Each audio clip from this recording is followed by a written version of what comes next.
माणिकरावजी शाहीर दुफारे हे पार्टी खूप गाजत होती त्यावेळेस. आमची पार्टी याच्या मागची आहे आणि आमच्या समोरचे हे शाहीर माणिकरावजी दुफारे शाहीर पटकाखडीची पार्टी खूप गाजत होती त्यावेळेस.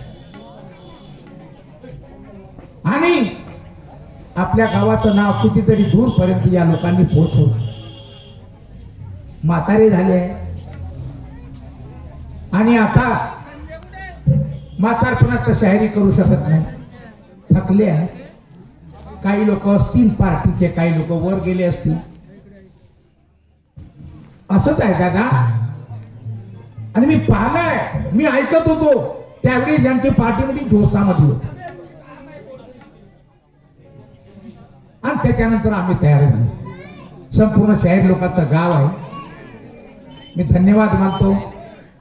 याच लोकांची पुण्य, याच लोकांचा आशीर्वाद दादा का आम्ही लोक स्टेजवर आलो आणि तुम्हाला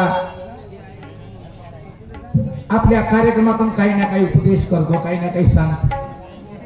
चला, काय हरकत नाही. आमचे बी आता शेवटचेच कार्यक्रम आहेत. माहित नाही आमच्या नंतर अजून दुसरे लोक कोण येतात. बांधवांनो, गणाची पूजा झाल्याच्या बाद गवळण म्हणतात सगळे शहर लोक.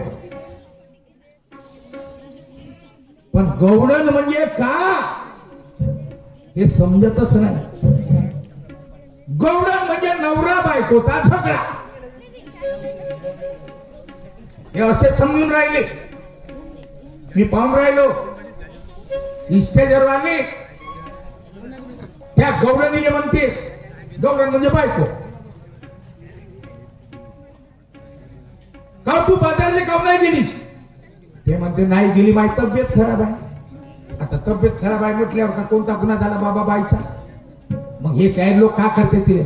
तू बाजारले काव नाही गेली म्हणून फकाफक मारते का स्टेजवर? हा, लोकांच्या सामने का दाखवते?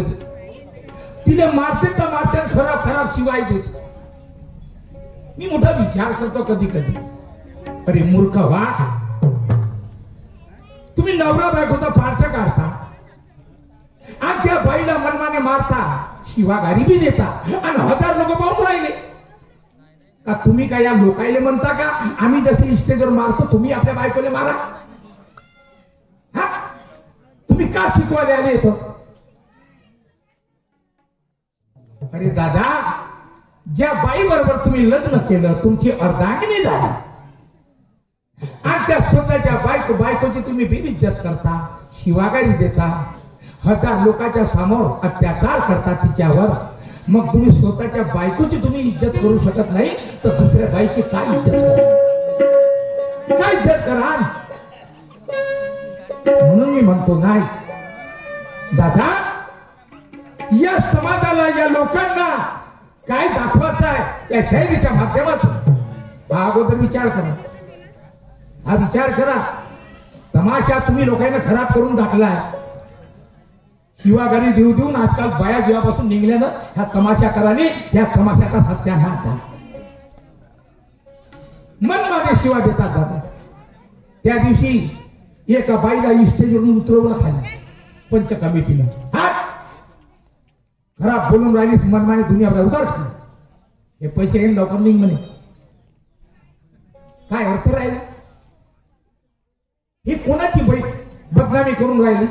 ह्या शाहिरीची बदनामी करून राहिली. या शाहिरीला कलंक लावला मा बाप.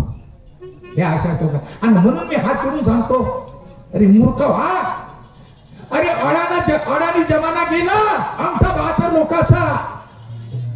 शिकलेली लोक आले, सगळे शिक्षण पद्धती वाढलेली आहे. माऊल्या कोणी अडाणी नाही राहिल्या, सगळे शिकले. मग तुम्ही तुमच्या तमाशाला केव्हा वळण द्या, केव्हा परिवर्तन करा? तुमच्या तमाशा काय औषध दाखवा? शिवागारी दुनिया भल्याची आहे. ही शायरीमध्ये आहे असं नाहीये. काहीतरी सुधरा. तमाशाने सुधरवा, लोकांना जागृत करा. पण कोण ऐकते? मा बाप हो. दुय्यमचा तमाशा बाईचा नामांचा सुरू झाला का कोंबड्यासारखी लढाई करते आणि लागले काही येत तर काहीच नाही. धडाचं पाठ करता येत नाही, धडाचा एक वाडे यायला म्हणता येत नाही, फक्त शिवागारी देत आहे. आणि त्या शिवागारी ऐकासाठी लोक याच्या तमाशा ठेवतात. बायकाच्या लोकांनी कशा आवडत घेऊ म्हणून दिवसेंदिवस या तमाशाची प्रथा कमी होऊन राहिली. मा बाप हो, आणि आता होंगणाऱ्याची प्रथा वाढली आहे मोठी. आम्ही तमाशा सुरू केले जेव्हा बायाला म्हणतो या बा या, तुम्हाला चांगला तमाशा देतो, तुम्हाला चांगलं सुंदर तमाशा दाखवतो. कोण नाही येणार बाया, हंगामा असला का एका घंटेच्या पहिले हंगामा खाऊन आवडून राहिला. या बायाला का भेटते त्या हंगाम्यामध्ये कोणी बारी नाचते तेवढं पाहायला भेटते ना तुम्हाला. काही ज्ञान तर काही मिळतच नाही, अनुभव तर काही मिळतच नाही. पहा दुनिया कोणीकडे चालली, समाज कोणीकडे बनला. सत्यता नाही राहिली दादा, सत्यता कमी होऊन राहिली दिवसेंदिवस आणि नकली वाढून राहिलं सगळं काही. चला पुढे आता काय काय आम्हाला पाहायला मिळते आम्ही पाहू, तुम्ही पहा, मी पाहिन महाबापू हो, मी पाहिन काय काय पाहायला मिळते. पहा आता बघा, यासाठी मी गवळण बनवली या मावळ्यांसाठी. आणि म्हणून जास्तीत जास्त माऊल्या माया कार्यक्रमाला बाया खूप राहतात. आज मी भरपूर येणारा त्याच्यातला काही भाग नाही, भरपूर बायाची. आणि दरवर्षी त्यांना माहित आहे का मोरेश्वरचा कार्यक्रम कसा होतो आणि मोरेश्वरचा कार्यक्रम कसा काय पाहायला मिळणार. ते येतील, सगळे येतील, पण मी खास बायासाठी मी गवळण अशी बनवली आहे की नवरा आणि बायकोनं प्रपंच कसा करावा आणि घरामध्ये दोघांनी बी कसं राहिलं पाहिजे, कसं राहिलं पाहिजे. आणि तुमच्या घरात शांतता कशी राहील, आनंद कसा राहील, उत्साह कसा राहील. मी अशी सुंदर चांगल्या भाषेमध्ये मी गवळण तयार केली आहे माऊल्याची.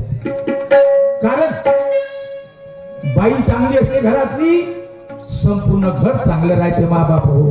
आणि बाईच वाईट असली ते घर किती सुधरवान तर तुमचं सुधरू शकत नाही आणि माणसाची ताकद नाही. का कारण माणूस बाईच्या हातात आहे सगळी चाबी घराची. म्हणून मी अशी गवळण तयार केली. ते गवळण बघा, सांगतो माझ्या माऊल्यांना मी सांगतो, लक्ष द्या.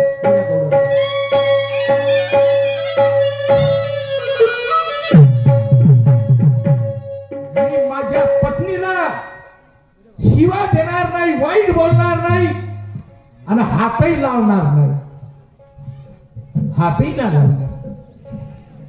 अशी गवळण तयार केली आहे म्हणतो आहे मी. आणि बघा पती पत्नीचा संवाद हा प्रपंचामध्ये पती आणि पत्नी दादा एकाला काहीच नाही होणार. म्हणून पहा गवळण म्हणतो मी.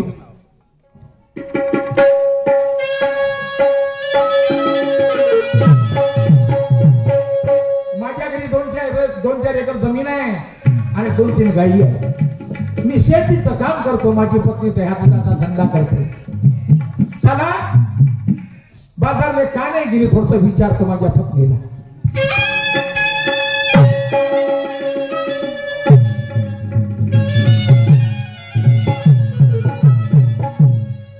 कारभारने ग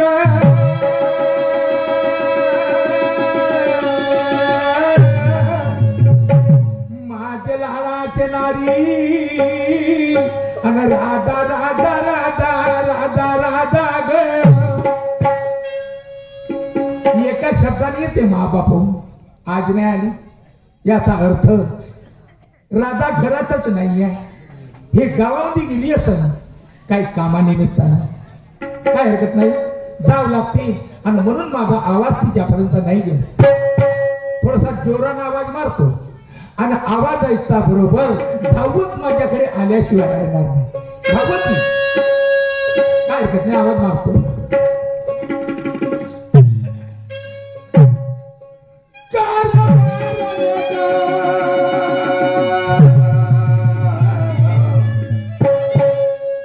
माझे नारी लाडाचे आणि राधा राधा राधा राधा राधा ग. राधा श्री मान्यवर मंगलजी गेळा यांच्याकडे आमच्या पार्टीला 51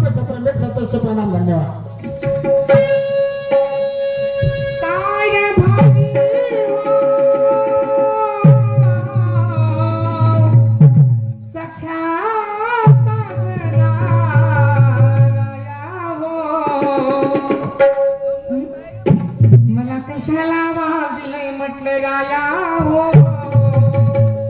काय म्हणताय हो राधा काय म्हणता तू आली हो अगं मला मोठा आनंद झाला खरंच हो, पण आली तर आली आणि हसत हसत बोलून राहिली हो तर मग राधा सगळ्या बायानं असंच हसलं पाहिजे हो का अगं हसणं म्हणजे हे मनोरंजन आहे बरोबर आहे का नाही हो याच्यातून खूप मोठा फायदा आहे फायदा सांगू तुला सांगा भाऊ तुमच्या हसण्यामध्ये एक रहस्य आहे तुमच्या हसण्यामध्ये एक पावर आहे पावर हो माणूस किती बाहेरून तावामध्ये आला रागामध्ये आला आणि बाई हसली का माणूस ठरला हा तुला माणसातला मोठापणा बरं का मोठपणा अगं मोठेपणा नाही हे लक्षात ठेव मोठे मोठे राजे महाराजे थंडे पडले पैलवान लोक थंडे पडले तर आमची तुमची कोणती केव्हा बरोबर नाही का राधा हसणं म्हणजे वाईट नाहीये नाही नाही ना हसणं पोट धरून धरून हसणं जोराने हसणं अगं ह्या शरीराचा व्यायाम होतो व्यायाम बरं व्यायाम बी आहे याच्यामध्ये आनंद बी आहे हो आणि याच्यात मनोरंजनही आहे बरोबर खूप फायदे आहे हसण्यापासून हो तर मी काय म्हणतो काय याच्या अगोदर तुला मी एक आवाज दिला होता मला ऐकायला नाही आलंय हो मी समजलो माझी राधा घरामध्ये नाही आहे हे गावामध्ये गेली असं काही कामानिमित्त बरोबर ओळखलं तुम्ही हा तुम्हाला तर एवढं माहितच हा. आहे मी बचत गटाचे अध्यक्ष आहे म्हणून हो हो हो आता मी माझ्या मीटिंग मध्ये हा हिशोबाचा रजिस्टर घेऊन बसलेलीच होती हा तेवढ्यात राधा राधा असे शब्द माझ्या कानी पडले हा मी माझ्या हिशोबाचा रजिस्टर जागच्या जागी ठेवून दिला हा आणि तुमच्या आवाजाच्या दिशेने अशी धाव घेतली माझा पाय तोडशील काय एखाद्या दिवशी नाही हो, नाही जोडणार राधा हा? तर तुला तुझा हिशोब नाही केला नाही केला अरे अरे आता तुला तुझा बी हिशोब नाही केला आणि माझा बी हिशोब नाही केला एवढं मात्र खरं हा. मी माझा हिशोब नाहीच केला हा, हा. पण मी म्हणते हा. आता तुमचा कोणता हिशोब नाही केला माझा हिशोब माहित नाही नाही माहित माहित नाही नाही अगं प्रपंचाचा प्रपंचाचा हो म्हणजे अगं ही थोड्या पोटाचा मला नाही समजलं तुला नाही समजलं नाही समजलं समजावून सांगू मी ऐक तुला 8 दिवसापासून दयाचे माठ घरामध्ये पडले आहे राधा गया त्या मत्र्याच्या बाजाला का नाही गेली आणि राधा राधा राधा तर तुझ्या या टपुऱ्या ह्या धंद्याचा पण शिवला तर नाही का होय होय उठलं सुटलं की डोक्यावर मार घ्या आणि 10 ते 12 किलोमीटर अंतरावर पाय पाय गाई दूध विकायला न्या हो वीट आला या धंद्याचा अरे अरे गेलीच ती मग नक्कीच बाजारला गेलीच ती हा. पण काय हो हा. या धंद्यात काही उन्नती केली तुम्ही सांगा ना काय उन्नती केली मी काही उन्नती नाही केली काय केलं अरे अरे राधा हा.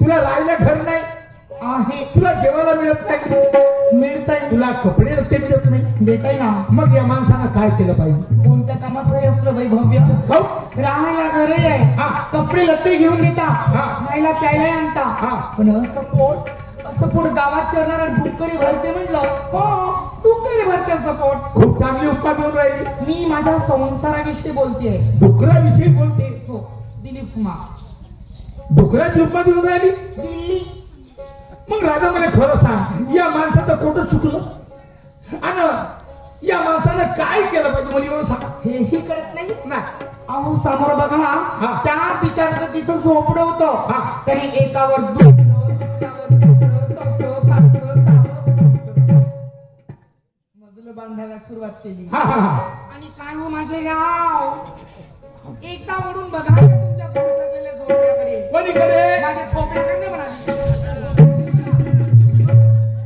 तुमच्या त्या झोपड्याला मोठे मोठे भोकळ पडायला लागले पण पेंडीवर गवत टाकून होत नाही छिद्र म्हणाचं छिद्र वाईट बोलायचं नाही वाईट बोलणार नाही हा शुद्ध मराठी भाषेत छिद्राला भोकच म्हणतात ना अगं सिरियल मध्ये बी हाच शब्द आहे सिनेमामध्ये बी हाच शब्द आहे मग हा मराठीचा शुद्ध शब्द आहे पण काही काही लोकांना वाईट लागतं काय हरकत नाही, चांगला शब्द आहे, वाईट शब्द नाही. राधा, हा. त्या समोरच्या माणसानं 4 मजली बिल्डिंग बांधली, हो तू उदाहरण देऊन राहिली ना, दिली उदाहरण. चोरी करून बांधली का? आता मला काय माहित कशी बांधली ती. अरे पोरायला शिकवलं, पोरं नोकरीवर गेले आणि मुलाच्या पैशाला 4 मजली बिल्डिंग बांधली. आता तू एक काम कर, तू आपल्या पोरायला खूप शिकव, मग तुझे पोरं नोकरी करतील, तू 5 मजली बांधली. आता तू तुझ्या मुलांना शिकव, उद्याचे पोरं नोकरी करत ना 5 बिल्डिंग बांधव. कधी तुमच्यानी माझ्या घाटावर गोवऱ्या गेल्यावर मग त्या मशान खटातून धूर करून राधा, त्या बिल्डिंग वाल्याला चांगलं बनून राहिली आणि आमच्या झोपडीवाल्याला वाईट समजून राहिली. समजते गलत, असं कधी म्हणायचं नाही. म्हणेन जा तो 4 मजली बिल्डिंग त्याची असाल, पण तोही अगोदर या झोपड्यातच राहिला. हो का? आज तो मालदार झाला असेल, धनवान झाला असेल, पण तो बी अगोदर गरीबच होता. मग ज्या गरिबीतून आम्ही निघलो त्या गरिबीला हसायचं नाही, त्या गरिबीला वाईट समजायचं नाही. राधा, मागच्या दिवसाला माणसाला कधी विसरू नये, गरिबीला विसरू नये, हे लक्षात ठेव. तर या झोपड्यात आणि त्या बिल्डिंग मध्ये फरक किती आहे तुला सांगू का? सांगते मला समजावून. ऐकशील का? का नाही, नक्कीच ऐकेल. नक्की ऐकशील का? हो. ऐक.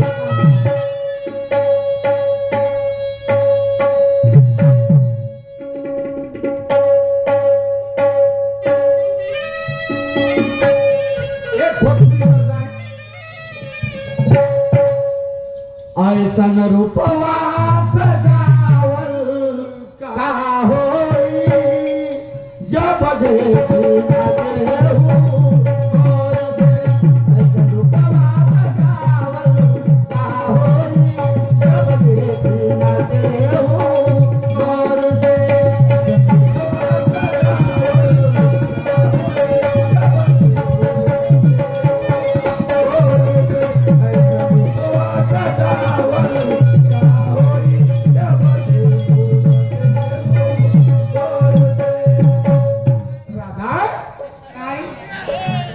या झोपड्यामध्ये काय आहे, त्या बिल्डिंग मध्ये काय आहे सांगा पाहू. सांगू का?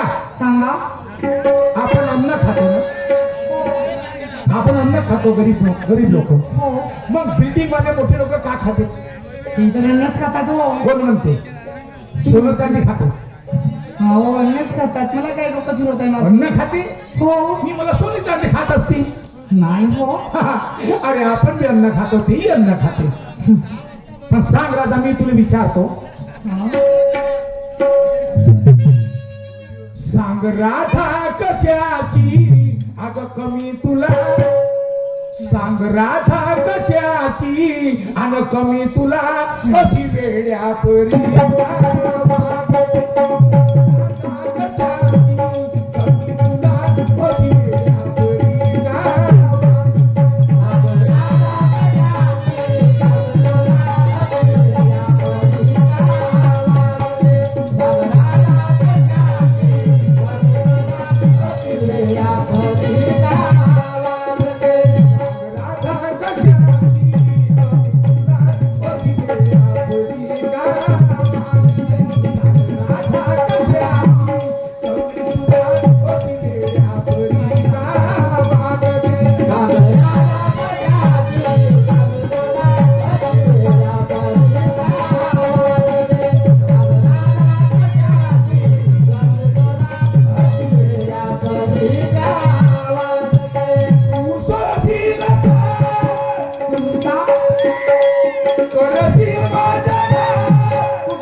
कमी तुला थोडी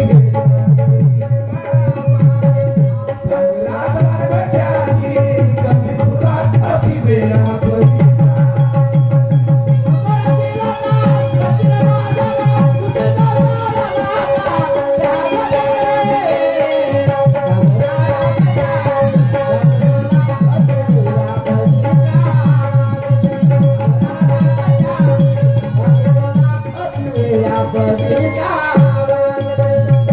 राधा काय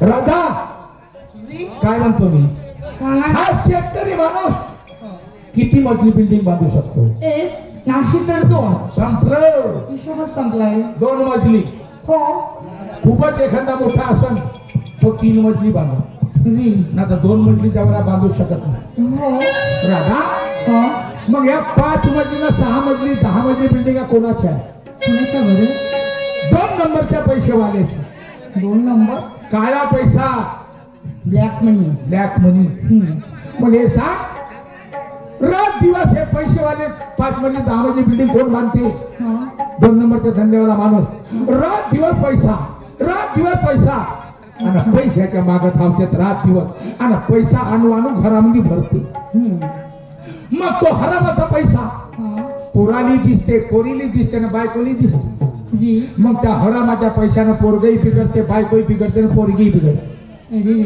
म्हणून कधी मी तुला सांगतो का लेकराईले जास्तीचा पैसा दाखवायचा नाही. नाही दाखवणार. मुलानं पैसे मागते पेन घ्यायचा आहे 5 रुपये घे पुस्तक घ्यायचं आहे 20 रुपये घे हो तेवढेच पैसे घ्यायचे आहे जेवढे लागते आणि तुला काय जास्तीचा पैसा पोरायला दाखवला का उद्या पोरं बिघडल्याशिवाय राहणार नाही. बरोबर जी. मोठ्या मोठ्या लोकांचे करोडपती लोकांचे पोरं हे पैशामुळे बिघडतात. रात दिवस पैसे जमा धावणारा माणूस महिना घराचं तोंड पाहत नाही 2-2 महिने घरी येत नाही सांगता पोरा बारायले बापाची आठवण नसून येत काय. अरे रात दिवस लेकरायला मायबाप दिसले पाहिजे आणि मायबापाले लेकरं दिसले पाहिजे तेव्हा तुमचं लेकरं तुमचं लक्ष त्या लेकरावर राहील आणि तुम्ही त्या लेकराकडे पाहणच नाही ते लेकरं कसे निघतील वाईट म्हणून हे मोठ्या लोकांचे लेकरं बिघडते जास्त समजली मी काय म्हणतो तुला आता ऐकून